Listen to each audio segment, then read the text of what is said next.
Os invito a adentraros en el oscuro y misterioso mundo del cine de terror de los años 30. Imaginaos esto, una historia de venganza, de rituales satánicos ocultos y terror psicológico, ambientada en una mansión modernista construida sobre las ruinas de un campo de batalla de la Primera Guerra Mundial.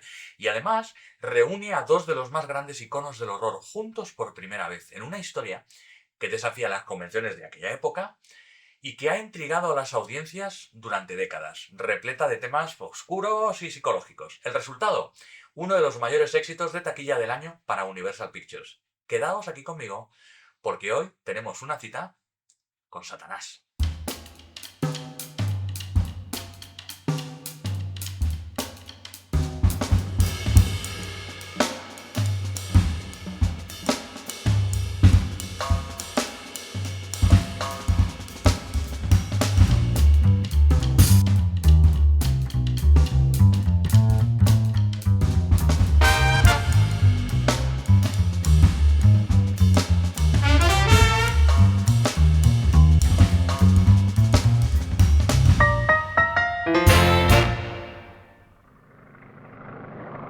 Victim of one of the commoner phobias, but in an extreme form. He has an intense and all-consuming horror of cats.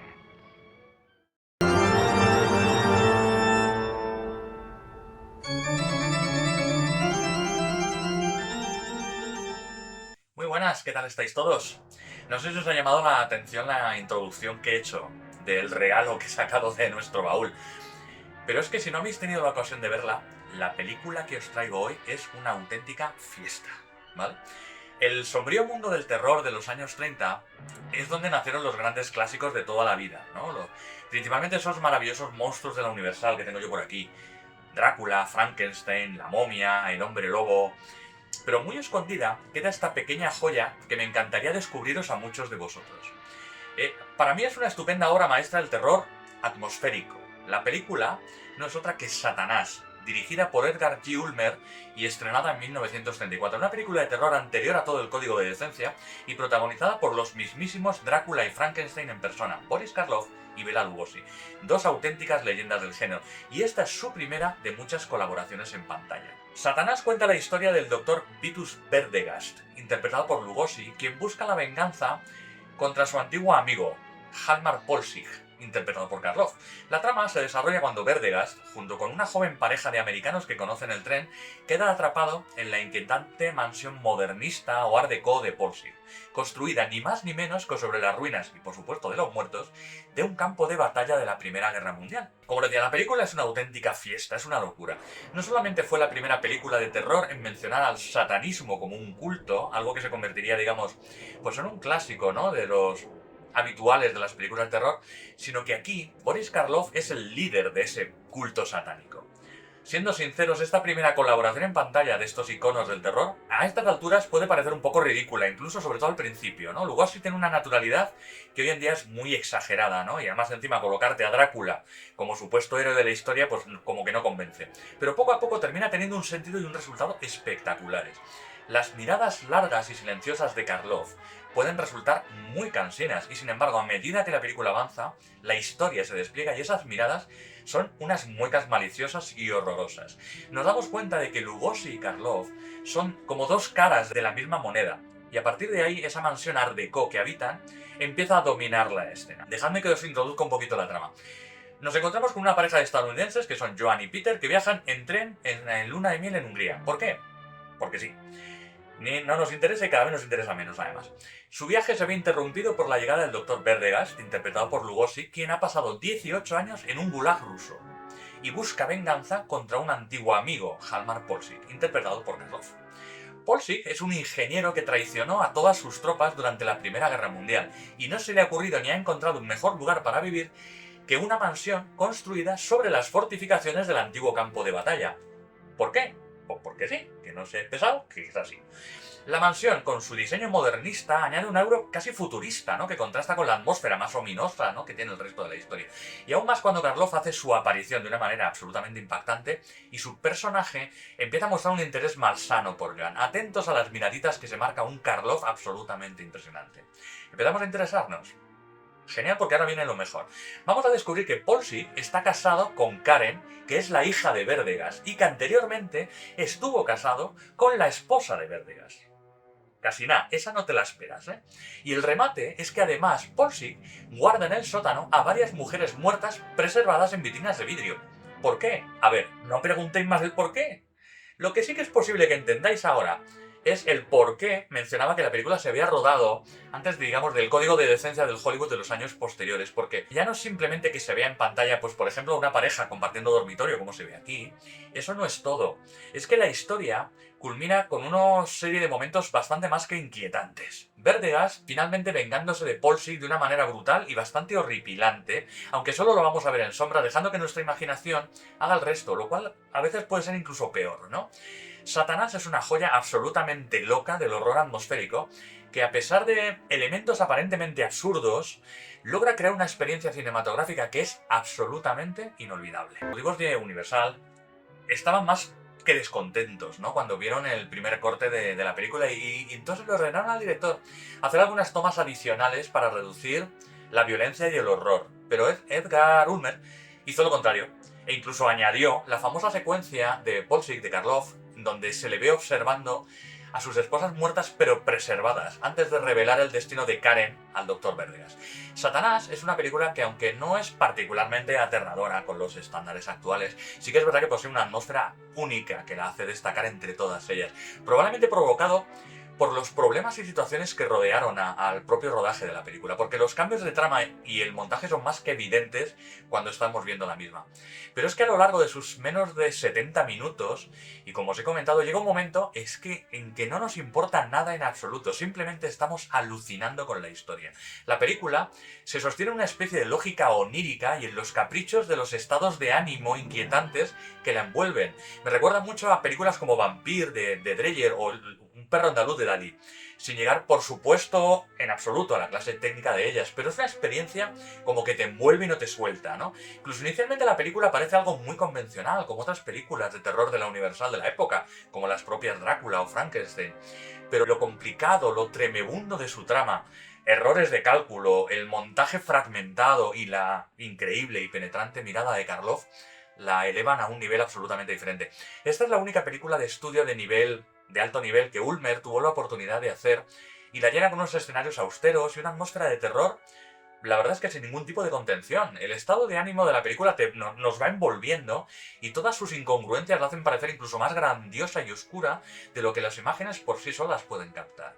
Basta con darnos cuenta cómo Ulmer usa la cámara en varios puntos, ese movimiento, cómo brevemente adopta incluso el punto de vista de Polsik para salir de una mazmorra, cuando los actores se les ve más cerca, en unos planos más cercanos de lo habitual, primeros planos en la misa negra que también es muy reveladora, utilizando esos rostros de devoción absoluta, ¿no?, que nos hacen sentir incómodos por el placer de los personajes, ¿no?, que están derivando de las acciones que vemos en pantalla. Para Lugosi fue un punto culminante de su carrera, es una de las raras oportunidades de interpretar, digamos, a un antihéroe y que aprovecha cada momento desagradable para lucirse al máximo. Ulmer, además, también aprovechó su única gran oportunidad de Hollywood y creó una película que sirve como un último suspiro brillante, ¿no?, de este terror precódigo, en el que las películas ya no volverían a ser ni tan aterradoras ni incluir ciertos temas durante mucho tiempo. Satanás, dirigida por Ulmer, es un cineasta muy conocido por su trabajo en géneros de terror y de cine negro. Nació en 1904 en Austria, en Hungría, y comenzó su carrera en Europa antes de mudarse a Hollywood, trabajando en varias películas notables, incluso con Siod Macolange, incluyendo películas como El Golem e incluso Metrópolis, antes de dirigir Satanás. La película fue escrita por Peter Rurik, que es más conocido por su seudónimo, Paul Kane. Rurik era un escritor de ficción, de pulp, ¿vale?, que aportó un estilo único y duro al diálogo y a la trama de la película. Y toda la historia de la misma además está concebida entre ambos, entre Rurik y Ulmer.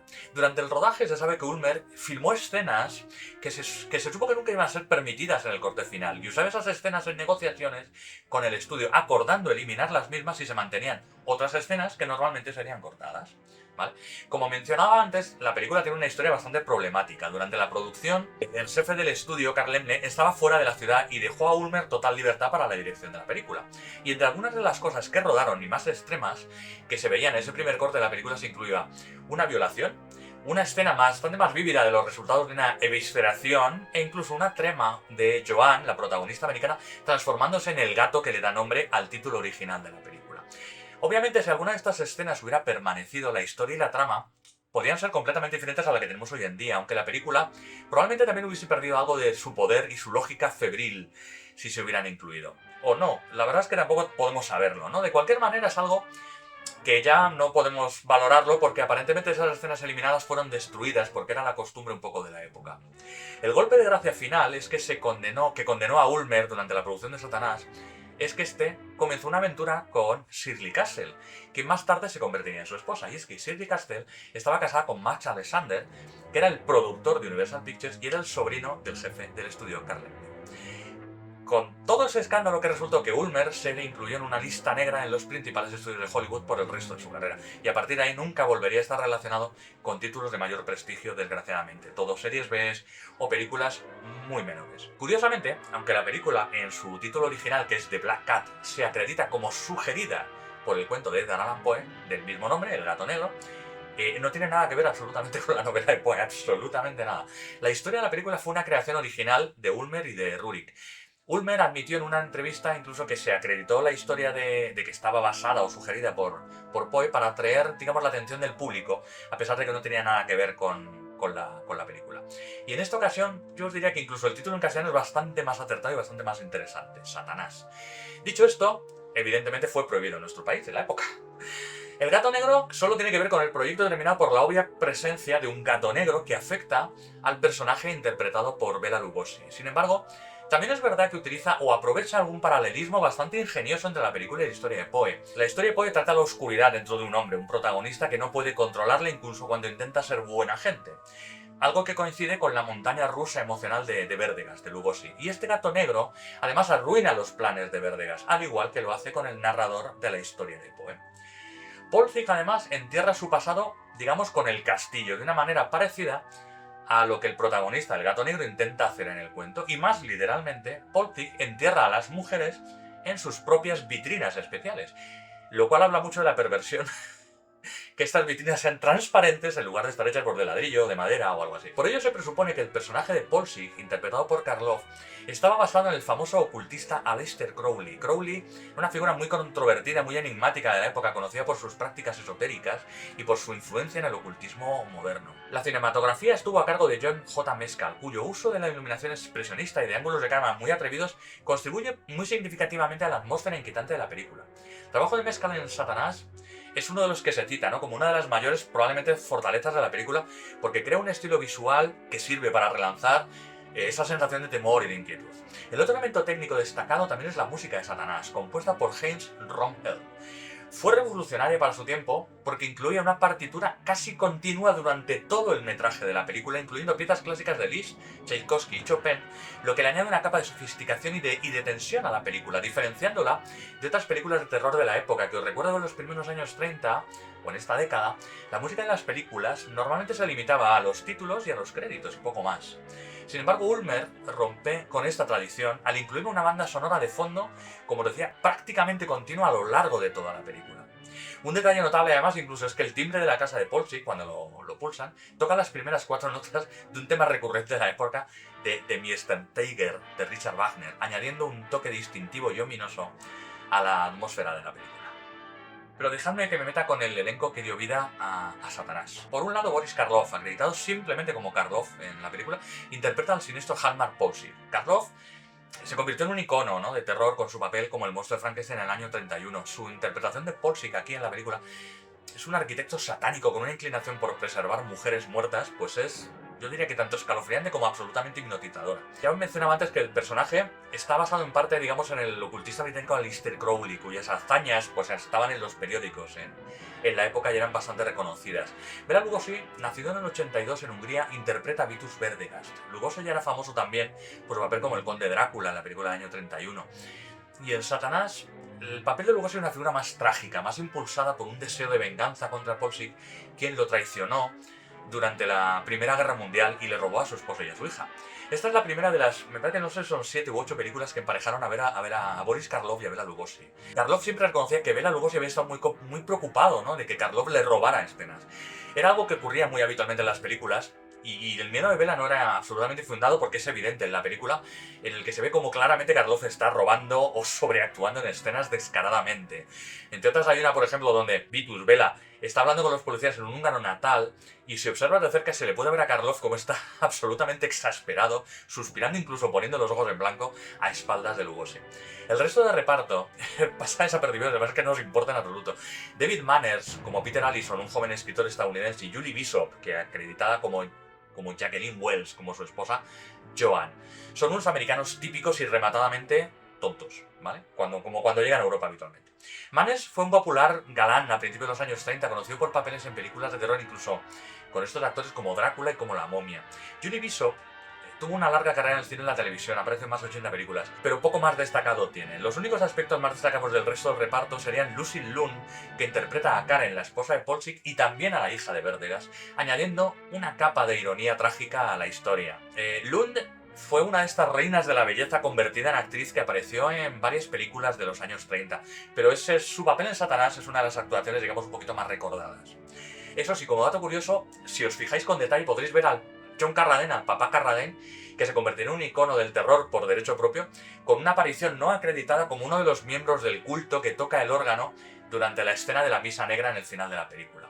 Porque el resto de los personajes, los mayordomos, por ejemplo, que acompañan a los protagonistas, casi es mejor no mencionar mucho, porque es que van apareciendo y desapareciendo de la trama de una manera absolutamente maravillosa. A ver, al estrenarse Satanás recibió críticas muy mixtas, muy mezcladas. El New York Times la describió que era una película más tonta que horrible, criticando la historia y la exageración de los diálogos. Sin embargo, la reputación de la película ha ido creciendo con el tiempo. Los censores en Italia, en Finlandia y en Austria prohibieron la película por completo, incluyendo España, y otros exigieron cortes de las secuencias más espeluznantes de la época. Hoy en día es bastante elogiada por la dirección atmosférica, ese uso de la música y las actuaciones, por supuesto, de Karloff y de Lugosi. Si ahora podemos apreciar a Satanás, lo hacemos por esa mezcla única que tiene de horror y de drama psicológico. La exploración de temas que hace de venganza, de culpa, de sobrenatural, resuena, sigue resonando bastante y es una pieza como muy atemporal por cómo está construida, pero especialmente por esa extraña sensación onírica de la misma, que hace que por alguna extraña razón todo funcione maravillosamente. Por cierto, como gracia final, el título de la versión británica se cambió de El gato negro a La casa del destino, porque en Gran Bretaña los gatos negros se consideran signo de buena suerte y no de mala suerte. Por lo que al final, como podéis ver, existen muchas interpretaciones diferentes de qué va esta película. Algunas fuentes dicen que esto es como una partida de ajedrez entre Dios y el diablo. Otras presuponen que es como una parábola entre la ingenuidad de la juventud, no de esos americanos absolutamente despistados. Y en mi opinión, yo diría que algunos de los argumentos de los que trabaja Ullman en la historia no están muy desviados. Es evidente que los americanos, ese matrimonio, ni entienden ni aprecian el horror ni de la Primera Guerra Mundial ni de Europa. Notablemente Peter y Joan están perdidos absolutamente siempre, nunca parecen comprender en dónde están involucrados. Peter en particular es un despistado de narices, se pasa buena parte de la película tropezándose y sin darse cuenta de absolutamente nada de lo que se ocurre a su alrededor. Muy lúcido no es. Es algo que nos confirma especialmente cuando el mayordomo, que es evidentemente malvado, le coge, le golpea y lo deja inconsciente para que no nos tropee uno de los planes que se está poniendo en marcha durante la trama de la película. A ver, no hay que dejar de lado que la nacionalidad de Ulmer, el director, es húngara. Y dudo que sea una coincidencia que comparta eso con Polchik y con Verdegas, con los protagonistas. La historia no va tanto de que Peter y Joan puedan ser unos posibles héroes con los que nos identifiquemos, sino que no son capaces de comprender los horrores del mundo en el que se han tropezado, con el que se han tropezado de repente, ¿no? Tanto Peter como Joan son bastante inútiles y refuerzan esto en momentos de la película. Sobre todo Peter, por ejemplo, al final, cuando dispara a quien está ayudando a su esposa para recuperar la llave y escapar. A ver, es comprensible que con la confusión del momento eso ocurra, pero nuevamente subraya lo zote o lo atontado que es Peter a lo largo de toda la película, que se apresura a ser un héroe y una vez más fracasa miserablemente. Joan es un poquito más directa y es más sutil. Verdegas, por ejemplo, le cuenta lo que le hizo Polchik a su esposa y a su hija y ella le pregunta que si le dejó vivir. O sea, no lo pregunta, le insta a Verdegas a que se cargue a Polchik, porque se ha dado cuenta que está atrapada y quiere presionarlo para tener ella una excusa para poder escapar, para su propia seguridad. Es una reacción como muy infantil de alguien que solo entiende las cosas de una manera básica, muy en blanco y negro. La parte más divertida de la línea que ocurre en Satanás es que no hay nada sobrenatural en lo más mínimo. Es verdad que todos los cortes posiblemente terminaron eliminando todos los elementos sobrenaturales de la película. Especialmente es fácil de apreciar en la escena de la misa satánica cerca del final, que involucra a diferentes hombres y mujeres con largas capas oscuras. Culmina con una mujer gritando y desmayándose en medio de la ceremonia. Entonces ya decía antes que el montaje fragmentado de la película, aunque ayuda a la historia, el cómo se desarrolla, es el tono onírico, y esto es un ejemplo de ello, pero me da la sensación de que en los cortes oculta algo más. Porque, a ver, ¿qué sentido tiene? Que antes de que la mujer se desmaye, vemos que se gira, mira hacia algo, y a menos que estemos mirando al foco desenfocado de la toma anterior, no se aprecia que estoy observando a Polsik pues a punto de sacrificar a Joan, sino que la forma en que esta mujer rubia mira y la forma en la que gira la cabeza hacia adelante antes de desmayarse es como muy llamativa. Porque además desencadena el clímax, el final de la película. Y me cuesta creer que una satanista acérrima realmente, pues como que se vea abrumada y se desmaye ante lo que es un sacrificio más, ¿no?, de su grupo. Como si nunca hubiera participado en ninguno. Y para mí, esa pelea de terror va más allá de Karloff y me hace preguntarme si lo que realmente estaba viendo no fue la llegada del invitado de honor que da nombre al título en español. Dicho esto, yo seré el primero en admitir que me puedo equivocar, pero es la sensación que me queda. Satanás es una película que crece y que se hace muy grande precisamente en esos márgenes, donde deja que la imaginación del público retuerza el final del anzuelo en el que nos ha enganchado y la auténtica locura de trama cargada de elementos sobre los que pensar en menos de 70 minutos. Es inquietante y es asombrosa. Es un testimonio, pues eso, del poder del horror más atmosférico. El éxito radica en la capacidad para crear una sensación de temor e inquietud a través del uso de la música, del uso de la iluminación, de los diseños de escenarios, pero cómo utiliza los problemas narrativos terminando que funcionen a su favor. Es un recordatorio de que el gran horror no depende siempre de sustos repentinos o de gore. Los sustos más efectivos provienen de la atmósfera y de la tensión psicológica entre los personajes y de lo que hay alrededor. Universal fue el hogar del horror y esta película reunió a las dos grandes estrellas del estudio, Karloff, el definitivo monstruo de Frankenstein, al Lugosi, que es el definitivo conde Drácula. Y es la primera y probablemente la mejor de las 7 apariciones conjuntas que tuvieron. El resultado es una película extravagante. Karloff con esa dicción inglesa perfecta, como un arquitecto austriaco y un satanista, y a Lugosi con ese acento centroeuropeo como un psiquiatra húngaro. Son enemigos jurados con cuentas pendientes desde la Primera Guerra Mundial, y no se les ocurre que encontrarse por primera vez en 15, en 20 años, no en un castillo gótico, en una vieja casa oscura, sino en una mansión art déco. Es una historia donde la muerte y el mal, la corrupción espiritual, la corrupción moral están en el aire, se palpan. Lugosi busca venganza contra el hombre que ha destruido su vida, que es Karloff. Y la película se desarrolla con una pesadilla que involucra necrofilia, horror a los gatos, drogas, un mortal juego de ajedrez, tortura, desollamiento y una misa negra con un sacrificio humano. Casi nada. Fijaros los elementos en 70 minutos. Una extraña y completamente irracional obra maestra que dura poco más de una hora, cerca de 70 minutos, con imágenes que se te quedan como muy grabadas en la mente.